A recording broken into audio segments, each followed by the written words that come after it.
Isn't that just the most beautiful sight at Weedsport Speedway? It sure is beautiful to see modifieds. 4 wide, no break off, another 2 wide formation. You've seen a lot of these 350 Modified Series races over the years, and 6 cars used to be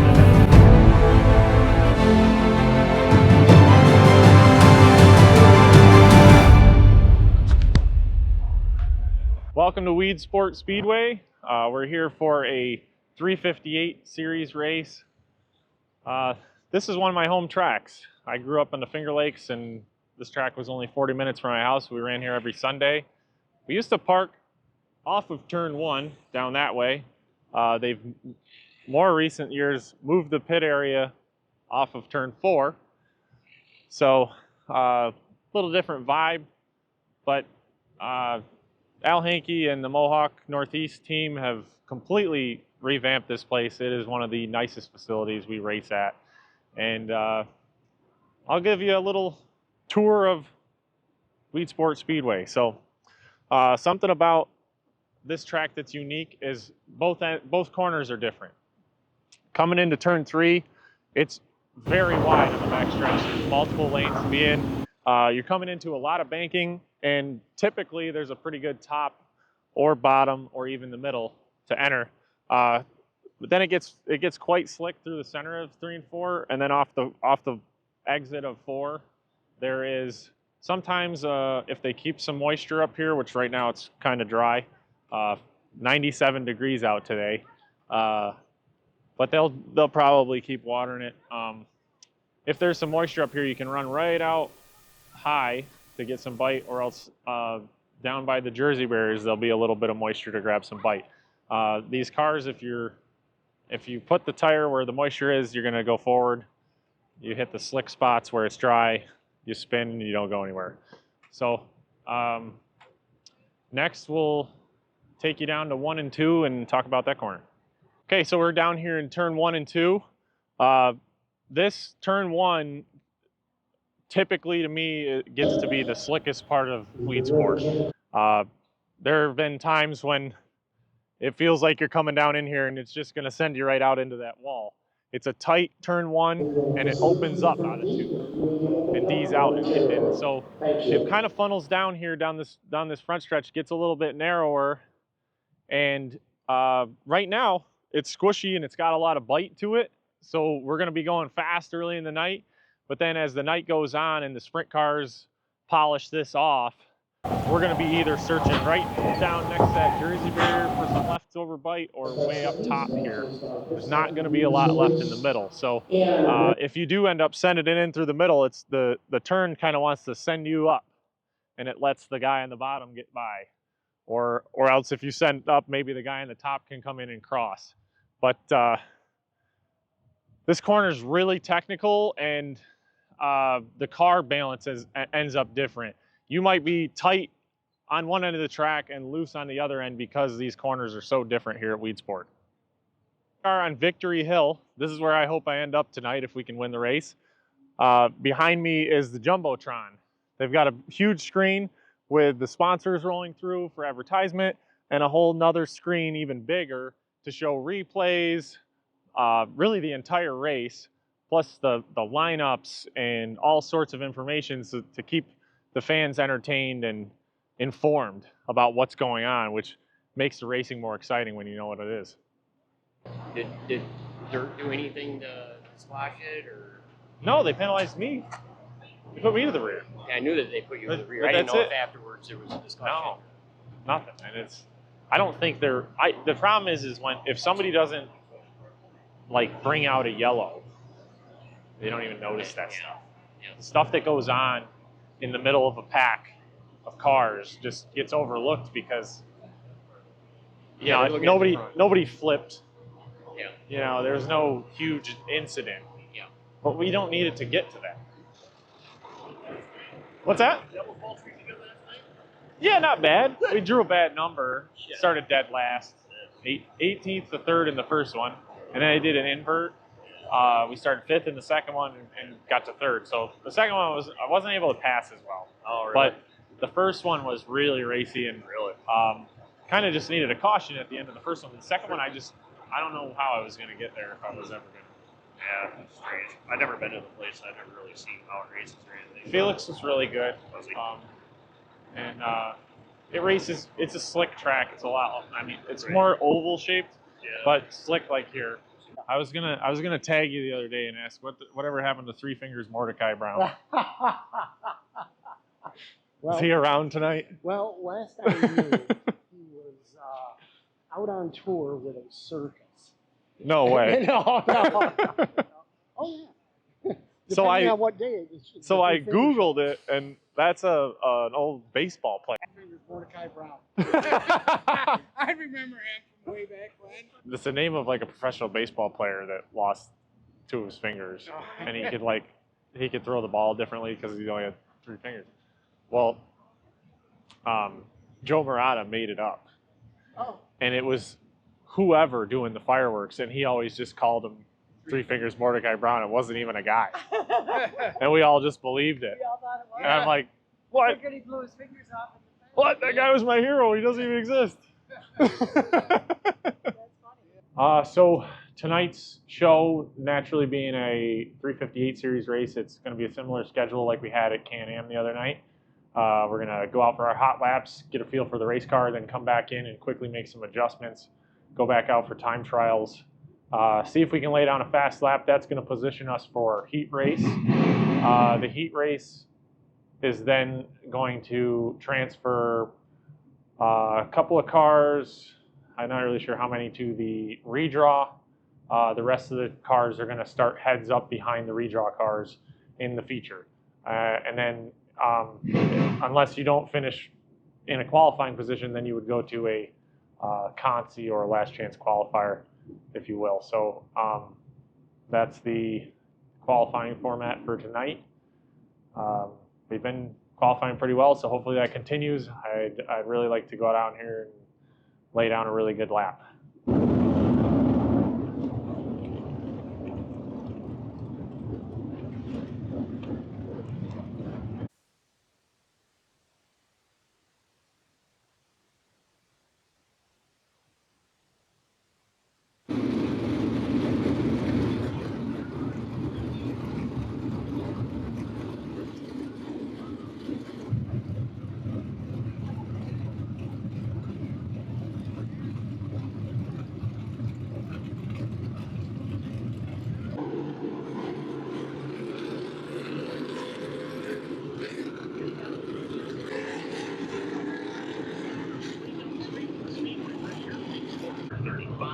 Just behind him, car number 77. He's out of Stanley, New York. That is center number 1 and 2. Going to see him.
I just loose. Okay. So I just need to be tighter in the same spot. All right. Well, that should do it. You were stepping out the back, and everybody else, the fast cars are just rolling around. Okay. There's spots of bite out there, but it's loose in spots, and I think the sprinklers are gonna blow it up right now. Like it ain't gonna be anything left of it already. I used to bust the flags right over the freaking head. I just started to drop into what I want. I bust them right over. So then they got me heavier flag, heavier sticks, pipes. They really got their attention then. can see him down there. Whack him right over the head. Smart enough to come back. Then when someone wins, he's giving the flag up. Hip ya! Hip ya! Yeah. Because they're connected to each other with a solid axle. But the size matters because it affects how high the back of the car is, like with taller tires or shorter tires. It also affects the tilt, and it also affects the gear ratio. Bigger tire makes the car go faster, but a smaller tire pulls off the corner better. And then a smaller tire will hit the chip earlier, a bigger tire will hit the chip later. So it's like you're fine-tuning the gear ratio and how it rolls and how the car. You can counter the ride height with the springs and the tilt with the springs, but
time trials went great. I think we were a little off in warm-ups with like a 16-1 or something, and then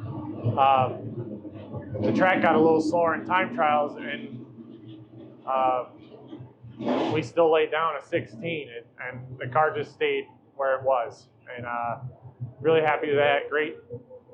Great job by my guys getting everything just right. The balance was great. A little tight on the first lap, and then it was great in the second lap. And I think we got fastest overall. So feel really good about that.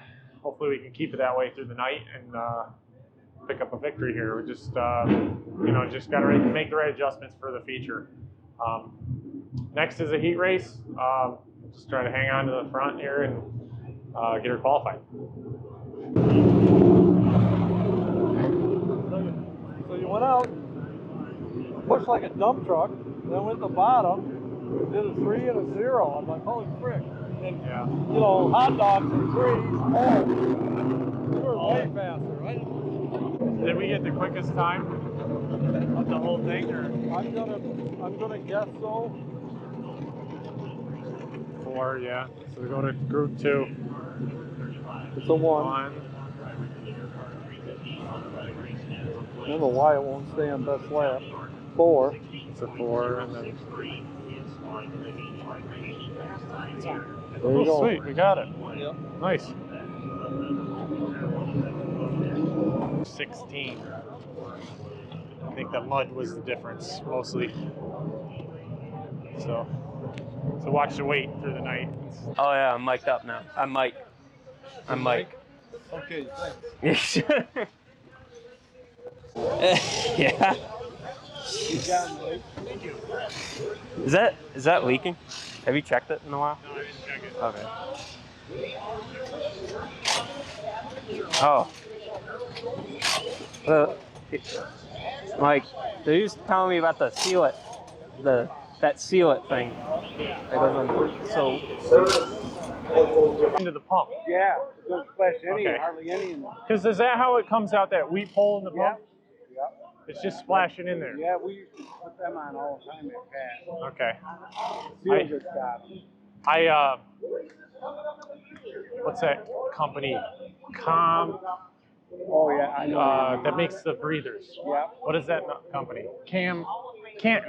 Yep. Canton makes these breathers, and I bought phenolic plates to put on to try, because where the aluminum, what is it? The metal. This, yeah, where the CV products it's got an O-ring. The O-ring is inside the hole on the metal plate. The plate isn't small enough for it to seal.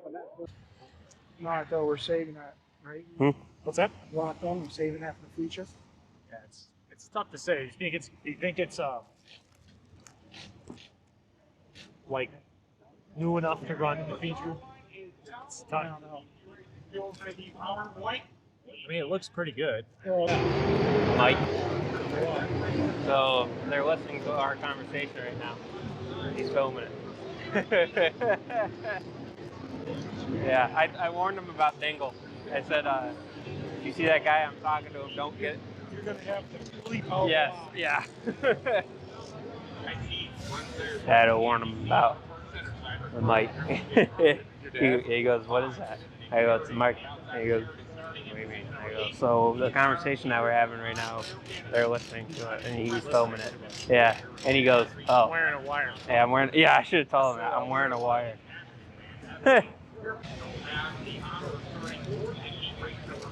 I'm just putting it on just to hide it from other people seeing it.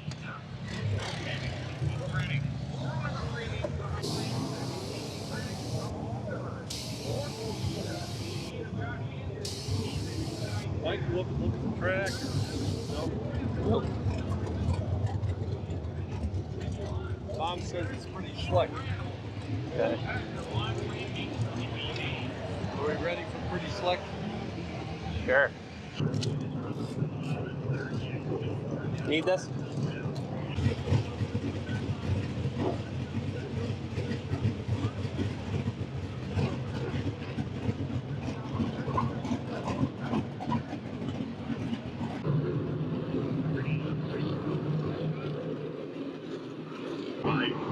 Show 2 to 3 draw departing points for the VP Racing Field leading power.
This thing rips, dude.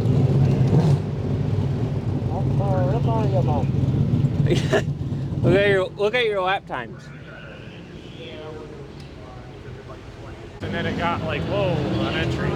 tires start to warm up and everything. Yeah, which builds air pressure and stagger. So Yep.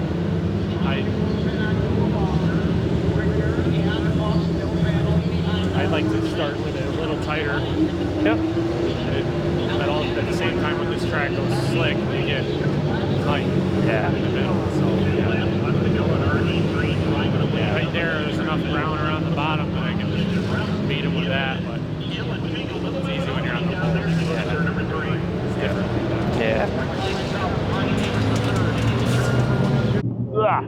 Missed the bottom in 1 and 3 and 4 and lost 4/10. Yep. Gathered it back up. Something hiccuped in that corner. 1 and 2, can't see what you do, and then you just settled into that. I mean, you were. So a lot of it was brakes because I put new pads on the rear. Then all of a sudden they started bedding in, and now it's like it's got all rear brakes. So I started dialing it to the front, and I tightened it back up. But then it's like it was too late. The air pressures grew, or the stagger grew, or something. It was just already just like really loose. Either that, or I can't get enough front brake in it. I think it was only leaking in the back like it always does, but I don't have to worry about that. You don't think it's from the pump? No, Danny was like, "Oh, there's oil over the right side." I think it was just leaking from the back. From the back side, where it splashes outside there. That always does. Oh, I was gonna say, you want to use the front as a spare, or? I'm gonna redo it in case you want this one there. Okay. What about the left front? No, that one, I'm not gonna use that one. Just so let's use that as a spare. Cover one. Cover one. Yeah, but use that one as a spare.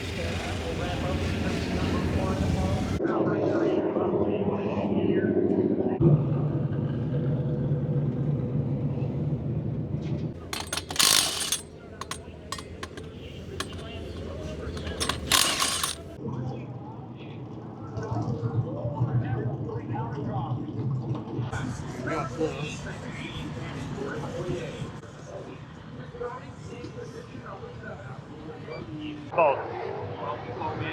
Yeah.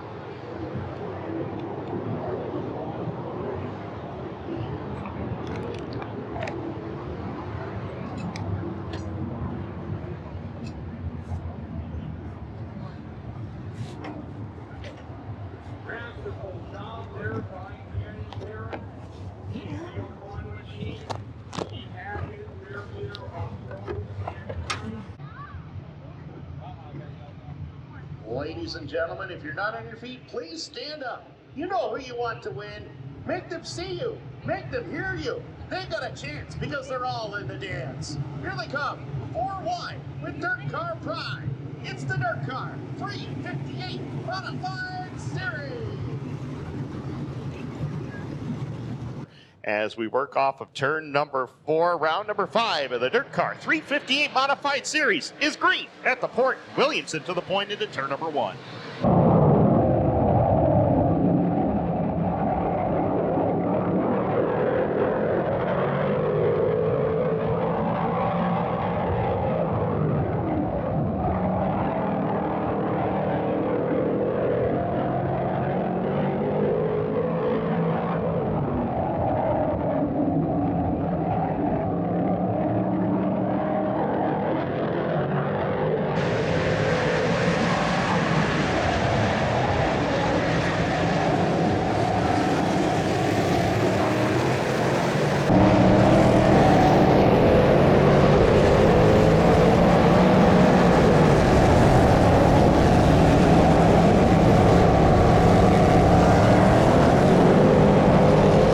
Got a yellow car spun on the back stretch. Mike is in mid. Good being an odd number on every side. Half a second off the pace. Tires are getting warmed up. He looks like As we're ready to go. Again, no caution laps were counted. It's 50 green flag laps. We're going to go back to green with 5 down, 45 remain. Matt Williamson, Jordan McCready ready to do battle, and Williamson again at the VP Racing Fuels gets a great jump back to 1. And Williamson will lead the charge once again with McCready running in the 2 spots. Sears and RD3 continuing their battle for position number 3 and 4. Davis in the 32 car on the top side with the advantage, but Sears looking to come back. but it's going to be Davis able to take the spot as they complete lap number 6. Davis going after Jordan McCready, and Larry White at a plume of smoke down here in the front straightaway. He'll spin it to the infield, and out of this one, out of harm's way, will stay green. Williamson continues to lead it, but McCready is under attack now from RD3, and watch Tim Sears Jr. right there in 4th. They'll battle for position off the turn. Ronnie Davis is 8th, is the 31 of Lance Willits. 9th is Alan Fink in that number 28, and rounding out the top 10 is Brad Rouse. He's got Dave Marcaccelli and the 60 of Jackson Gilrate with him, and the Batman, Peter Britton, in the 21A, looking to make something happen from 13th. Yeah, Batman trying to move up through the field. Peter Britton's going to have to earn it tonight, and he's earning it through traffic at this point because he is running away and hiding from everyone. That battle for 2nd, 3rd, 4th, 5th, and 6th is a good one, though, as the 28 of McCready has it, the 83 of Sears right there, and now Felix Waugh and the number 90 going after Ronnie Davis III for position number 4. defending series champion, feature winner last night at Devil's Bowl, trying to go after Davis for the 4th spot as they work it up into turn number 1 and 2 with 22 laps up on the board this time by. Davis able to fend off Waugh. Mike Mahaney right there with him. Should these two drivers make a mistake, he'll be right there to challenge him. As they come off the corner, Sears goes to the top side into turn number 1 and 2, looking to get by the 28 of Jordan McCready. Can he make it work? He's got Lewis right there in front of him. The old basketball move, pick and roll. Will it work? As he uses Steve Lewis on the bottom side of the speedway to get around the number 28 of Jordan McCready. Yeah, great move. Davis, Waugh, and Mahaney. Now that's a good battle going on right now as they work off the corner. And here comes RD3. He'll go to the middle groove and he'll use Lewis to his advantage while looking to do the same. McCready doesn't want to come off that bottom lane, but he'll go 1 lane lower underneath Lewis and get the door shut on him into turn 3. And he's going to lose another spot to Felix Waugh if he's not careful, and Felix Waugh's going to go by McCready. So some drivers making aggressive moves, and McCready not wanting to get off that bottom lane. Here comes Mike Mahaney to try to do the same thing. As they exit corner number 2, Felix Waugh, the number 90, now moves it up to position number 4 as Jordan McCready back to 5th, Mike Mahaney running in 6th. Halfway through this one, we're past the halfway point now, 26 in the books. The leader is in turn number 4 right now, and Tim Sears Jr. running 2nd is just entering turn number 3. That's how big of a lead Williamson has. Yeah, Williamson is just making his way through, and he's looking to put Jimmy Phelps down a lap right now here on lap number 27. As they work their way down the back straightaway, Phelps in front of them as they head up into turn number 3 and 4. Williamson pulls to the top side of him, and he'll put him down 1 to the lap counter. Meanwhile, Mahaney and the 35 and the 28 of McCready going back at it for position as they exit corner number 4. As for positions 5 and 6 on the racetrack at the moment, McCready able to hold the spot. Mahaney trying to get back by as they work on lap number 28. Williamson crosses the line this time by. He is putting some fast cars a lap down with Zach Payne and Chad Brockman just in front of him. That's up to 18th and 17th on the racetrack at this point. I remember, Timmy, and you'll remember this better than me, a couple of years ago, Matt Williamson did this in a big block here at the Speedway. Yes, he certainly did, and made it look easy. And right now, this is there in front of him as he heads into turn number 3 and 4. He'll take a look to the inside, doesn't need to press the issue, but he'll set it up off the turn, looking to put the 60 car down 1 to the lap counter. As they go up into turn number 1 and 2, Williamson will poke the nose down low. Gill not going to let him get by. Jackson wants to stay on the lead lap if he possibly can here. Should we catch a late caution as they work into turn number 3 and 4. 42 down, 8 to go. This has been the Matt Williamson Charity Classic here tonight. Half a track lead as he goes across the start-finish line. Big block races already this week on Thursday and last night at Lane of Legends. He's going to park it in victory lane at the port. Career win number 18 of the Dirt Car 358 series for Matt Williamson. 2nd spot will be making their way off of turn number 4 right now. So he started 4th in the feature and backed up to 7th. It was just really slick. And at the start on the outside, it didn't get a good bite, and then kind of got rolling on the bottom in 5th, and Felix rolled around me, went back to 6th, and then Fink got me on the last lap on the outside. So just got to get better. Kind of probably got complacent on our we were fast time and then won the heat race and didn't make really any adjustments for the feature, and it got slicked off a lot. So live and learn. Should have made changes, but the team did a great job. I thought the tires were great. The chassis was good, engine was good, and everybody did awesome. So thankful for a decent run, and thanks to everybody for watching. See you at the next one.